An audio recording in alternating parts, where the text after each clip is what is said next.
Hello दोस्तों, कैसे हैं आप। आज हम लोग इस वीडियो में लेखपाल पटवारी के लिए उत्तराखंड जीके के 70 सिंगल लाइनर क्वेश्चन देखेंगे। ये क्वेश्चन आपको लेखपाल पटवारी के अलावा कनिष्ठ सहायक, बीडीओ, बीपीडीओ, फॉरेस्ट गार्ड, उसके अलावा जो भी एग्ज़ाम होने, चाहे वो यूके पीसीएस का हो या फिर यूके ट्रिपल एससी का, उन सभी में ये क्वेश्चन आपकी काफ़ी मदद करेंगे। तो चलिए ज़्यादा टाइम ना ख़राब करते हुए वीडियो को शुरू करते हैं।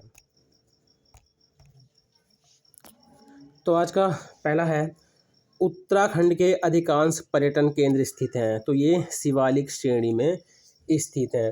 देखिए, बात करें शिवालिक श्रेणी की हम लोग, तो देखिए ये भाबर क्षेत्र के उत्तर में स्थित है। जो भाबर क्षेत्र हमारा, जैसे पहले आता गंगा का मैदान, फिर आता तराई क्षेत्र, फिर आता भाबर क्षेत्र, ठीक है। तो भाबर क्षेत्र के उत्तर में है और दून क्षेत्र के दक्षिण में जो है शिवालिक श्रेणी स्थित है। शिवालिक श्रेणी का जो अन्य नाम है, देखिए इसको वाह्य हिमालय, हिमालय का पाद भी कहते हैं। प्राचीन नाम जो है इसका क्या है, मैनाक। देखिए नीचे वाले में आ गया, ये प्राचीन नाम क्या है इसका, मैनाक।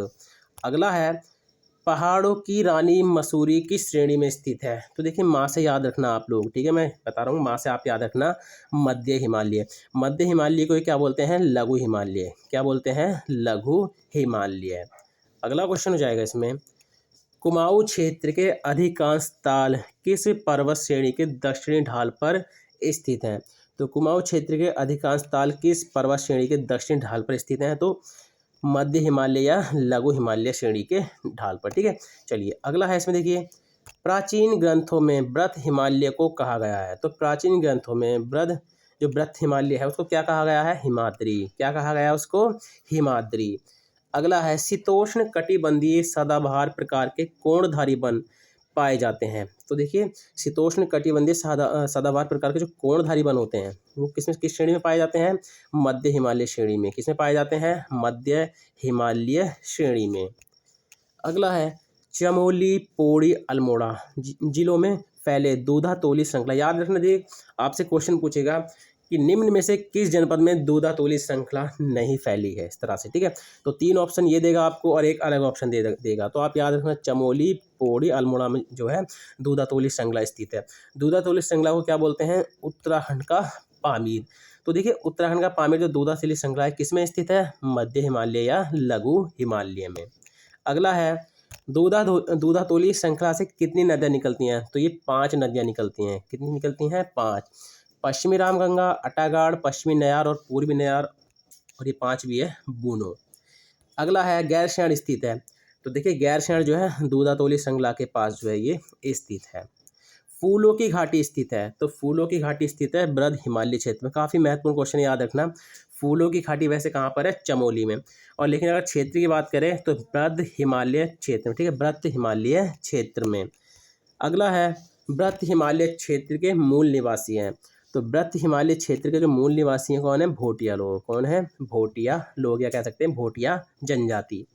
अगला है, वृद्ध हिमालय क्षेत्र में ग्रीष्म काल में पशु चारण हेतु आते हैं। तो ये कौन आते हैं, देखिए तो ये आते हैं जाड़ और मार्क्यू लोग, ठीक है, जाड़ और मार्क्यू लोग।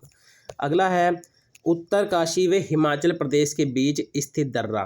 तो उत्तरकाशी और हिमाचल प्रदेश के बीच में जो स्थित दर्रा है कौन सा, श्रृंगकंठ। कौन सा है, श्रृंगकंठ। पिथौरागढ़ और चंपावत के बीच स्थित दर्रा है लास्पा। कौन सा है, लास्पा।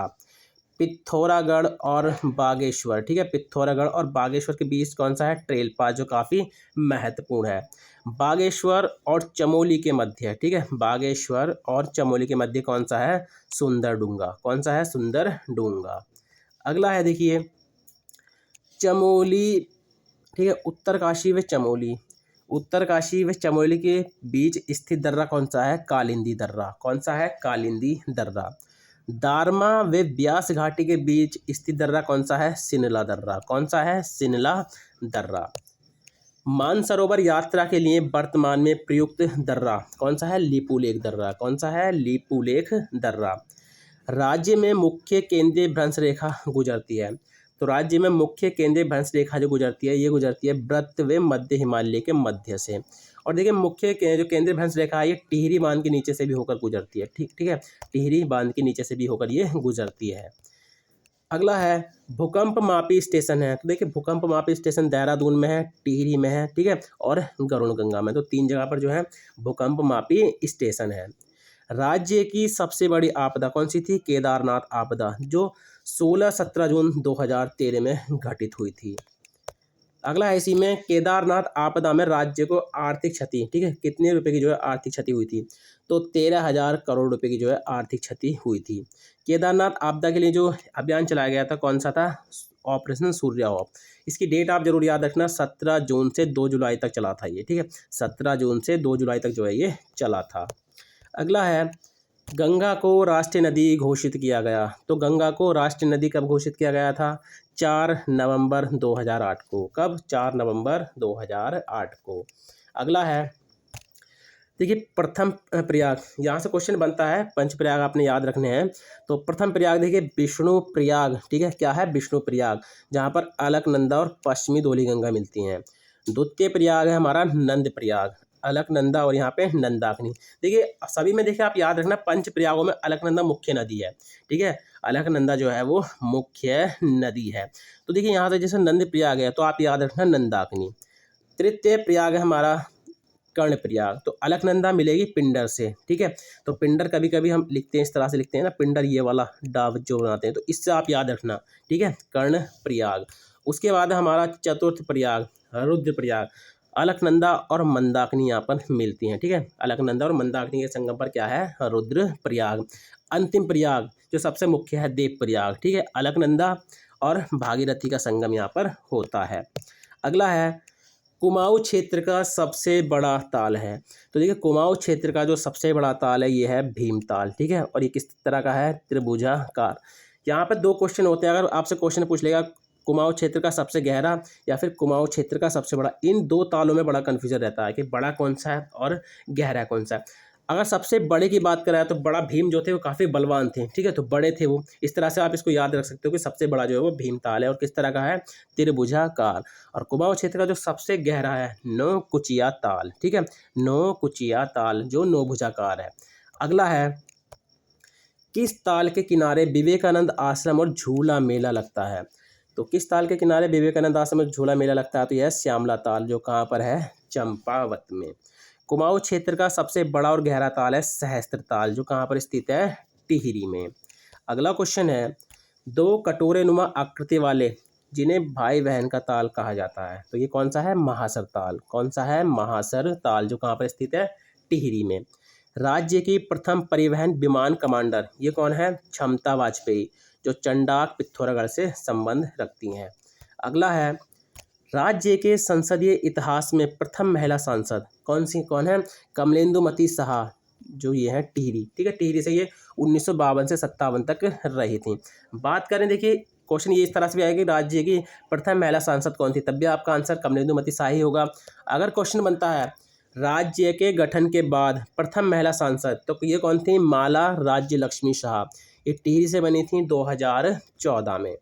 अगला है राज्य का सबसे ऊंचाई पर स्थित मंदिर। तो देखिए राज्य का सबसे ऊंचाई पर स्थित जो मंदिर है वो कौन सा है? तुंगनाथ। कौन सा है? तुंगनाथ, जो रुद्रप्रयाग में स्थित है। चलिए अगला क्वेश्चन देख लेते हैं।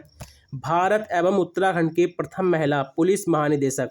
तो क्वेश्चन अगर आ जाएगा कि भारत की प्रथम महिला पुलिस महानिदेशक या फिर उत्तराखंड की प्रथम महिला पुलिस महानिदेशक, तो आपका आंसर हो जाएगा कंचन चौधरी भट्टाचार्य। अगला है पेशावर कांड। तो देखिए पेशावर कांड जो है 23 अप्रैल 1930 को हुआ था, और देखिए इसके जो कह सकते हैं जो नेतृत्व करता थे वो कौन थे? वीर चंद्र सिंह गढ़वाली। अगला क्वेश्चन हो जाएगा गंगा को प्रदूषण मुक्त करने हेतु केंद्र द्वारा नमामि गंगे अभियान कब शुरू किया गया? तो गंगा को प्रदूषण मुक्त करने के लिए जो है केंद्र द्वारा नमामि गंगे अभियान जो शुरू किया गया था, नमामि गंगे, तो 7 जुलाई 2016 को जो है इसको शुरू किया गया था। गंगा को राष्ट्रीय नदी कब घोषित किया गया था? दोबारा देखिए मेरा क्वेश्चन ऐड हो गया, ये 4 नवंबर 2008 को। हेमवती नंदन बहुगुणा गढ़वाल विश्वविद्यालय द्वारा स्पर्श गंगा अभियान, इसको आप जरूर याद रखना, ठीक है, स्पर्श गंगा अभियान को आप जरूर याद रखना। तो स्पर्श गंगा अभियान जो है ये हेमवती नंदन बहुगुणा गढ़वाल विश्वविद्यालय के जो छात्र थे उनके द्वारा शुरू किया गया था 17 दिसंबर 2009 को ही। इसीलिए गंगा स्वच्छता दिवस जो है वो 17 दिसंबर को ही मनाया जाता है। अगला है राज्य में नई सूचना प्रौद्योगिकी नीति जारी की गई। तो राज्य में नई सूचना प्रौद्योगिकी नीति जो जारी की गई थी नवंबर 2018 में की गई थी। एपण गर्ल ऑफ कुमाऊं, ठीक है, एपण गर्ल ऑफ कुमाऊं किसे कहते हैं? मीनाक्षी खाती को। किनको कहते हैं? मीनाक्षी खाती को। तो गाइस देखिए, एपण गर्ल ऑफ कुमाऊं किसको कहा जाता है? मीनाक्षी खाती जी को कहा जाता है। अगला है जोहार के जौहरी। तो जोहार के जौहरी किनको कहा जाता है? शेर सिंह पांगती को। किनको कहा जाता है? शेर सिंह पांगती को। अगला है किस पर्यावरणविद ने 1981 में पद्मश्री लेने से इनकार कर दिया था? तो ये कौन थे? सुंदरलाल बहुगुणा जी। अगला है हिमालय वन्यजीव संस्थान। हिमालय वन्यजीव संस्थान, तो इसकी स्थापना हुई थी 1974 में कल्याण सिंह रावत जी के द्वारा। ठीक है, इनको मैती भी कहा जाता है। अगला है हिमालय साप्ताहिक पत्र। तो हिमालय साप्ताहिक पत्र ये 1948 में शुरू हुआ था मसूरी से, और किन्होंने शुरू किया था? सत्य प्रसाद रतूड़ी जी ने। अगला है गढ़वाली का सर्वोत्कृष्ट गीति काव्य। ठीक है, गढ़वाली का सर्वोत्कृष्ट गीति काव्य ये कौन सा है? प्रेमी पथिक। ये तोता कृष्ण गैरोला का। उत्तराखंड की बात हो रही है इसमें, जो हमारे मतलब केंद्र के हैं राइटर जो कह सकते हैं उत्तराखंड के अलावा। तो बताइए प्रेमी पथिक और किन की है? ठीक है, चलिए अगला क्वेश्चन हो जाएगा श्री भुवनेश्वरी महिला आश्रम।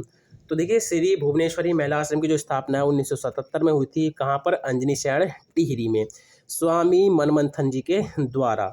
अगला है गढ़वाली बोली की प्रथम रचना। तो गढ़वाली बोली की जो प्रथम रचना है यह है गोरखवाणी। ये लिखी गई थी जो पवार नरेश थे सुदर्शन शाह, ठीक है, इनके द्वारा रचित है। भारतीय प्रबंधन संस्थान यानी IIM काशीपुर की स्थापना कब हुई? तो 2011 में।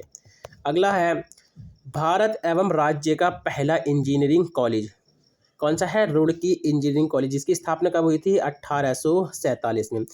रुड़की विश्वविद्यालय को जो दर्जा मिला था 1949 में मिला था, और IIT का जो दर्जा मिला था 21 सितंबर 2001 को जो है रुड़की को IIT का दर्जा प्राप्त हुआ था। अगला है भारत एवं राज्य का पहला कृषि विश्वविद्यालय। तो कौन सा है? GV पंत कृषि प्रौद्योगिकी विश्वविद्यालय, जो कहाँ पर है? पंतनगर में। इसकी स्थापना 17 नवंबर 1960 को की गई थी। अगला है राज्य में स्वच्छ भारत मिशन शुरू किया गया। तो भारत में स्वच्छ भारत मिशन जो शुरू किया गया था 2 अक्टूबर 2014 को शुरू किया गया था। राज्य सरकार द्वारा युवा नीति जारी की गई। तो राज्य सरकार द्वारा युवा नीति जारी की गई 5 सितंबर 2011 को। भूतपूर्व सैनिकों को रोजगार देने व पर्यावरण रक्षा हेतु इको टास्क फोर्स योजना शुरू की गई थी। तो इको टास्क फोर्स योजना शुरू की गई थी 2008-9 में शुरू की गई थी। अगला है राज्य सरकार द्वारा वरिष्ठ नागरिक भरण पोषण तथा कल्याण अधिनियम 2007 को राज्य में लागू किया गया। तो 2011 में इसको लागू किया गया था। राज्य बजट का कितना प्रतिशत महिला एवं बाल विकास पर व्यय करने का प्रावधान है? तो 30%। अगला है राज्य को केंद्र द्वारा विशेष राज्य का दर्जा। तो देखिए, राज्य को केंद्र द्वारा विशेष राज्य का दर्जा जो है 2 मई 2001 को मिला था, याद रखना, ठीक है। लेकिन इसको लागू कब किया गया था? 1 अप्रैल 2001 को, ठीक है, 1 अप्रैल 2001 को, ठीक है। तो आप कहेंगे कि अप्रैल तो पहले, ठीक है, तो आप याद रखना 1 अप्रैल 2001 को हो गया था, लेकिन इसकी घोषणा जो है, ठीक है, 2 मई 2001 को की थी। तो दोनों डेट नहीं देगा आपको, 1 अप्रैल 2001 की आपको याद रखना है। अगला है राज्य में GST लागू। तो राज्य में GST कब लागू हुआ था? 1 जुलाई 2017 को। और GST को पारित करने वाला उत्तराखंड 5वां राज्य था। इस पॉइंट को आप जरूर याद रखना, क्योंकि पूछा जाता है कि GST को पारित करने वाला उत्तराखंड कौन से नंबर का राज्य है। देश में जल विद्युत उत्पादन के मामले में उत्तराखंड का स्थान कौन सा है? तो तृतीय स्थान है, ठीक है, तीसरा स्थान है। मूक विनिमय प्रथा या क्या ठीक है, मूक विनिमय प्रथा और जो पिंठा संस्कार है दोनों ही किनसे संबंधित हैं? राजी जनजाति से, जिसमें से पिंठा संस्कार सबसे ज़्यादा पूछा जाता है। चलिए अगला है देहरादून में बोक्सा को कहा जाता है। तो देहरादून में जो बोक्सा रहते हैं उनको क्या कहा जाता है? मेहर बोक्सा। क्या कहते हैं उनको? मेहर बोक्सा। राज्य की 5वां धाम यात्रा, ठीक है। तो देखिए, जो राज्य की 5वां धाम यात्रा है कौन सी है? खतलिंग रुद्रा देवी यात्रा। तो ये कहाँ पर है? टिहरी में। किस जनपद से संबंधित है? तो टिहरी जनपद से। भारत का एडिनवरा। तो भारत का एडिनवरा किसको बोलते हैं? मसूरी को, या फिर देहरादून का ताज। वर्तमान में नैनीताल उच्च न्यायालय में मुख्य न्यायाधीश सहित कुल न्यायाधीश हैं। काफ़ी महत्वपूर्ण क्वेश्चन है। तो ये हैं 11। कितने हैं? 11। तो ये थे आज के उत्तराखंड जीके के 70 उत्तराखंड जीके के मतलब सिंगल लाइनर क्वेश्चन, जो आपके पटवारी लेखपाल में आपकी काफ़ी मदद करेंगे। उसके अलावा आपको लेखपाल पटवारी के अलावा जो आपका एग्जाम होने, चाहे आपका निस्सहायक का ले लो, फॉरेस्ट गार्ड का, या फिर आपका बीडीओ बीपीओ जो यूके ट्रिपल के द्वारा होने, उन सभी के लिए भी ये क्वेश्चन काफ़ी महत्वपूर्ण है। तो चलिए मिलते हैं अपनी नेक्स्ट वीडियो में। Thank you for watching.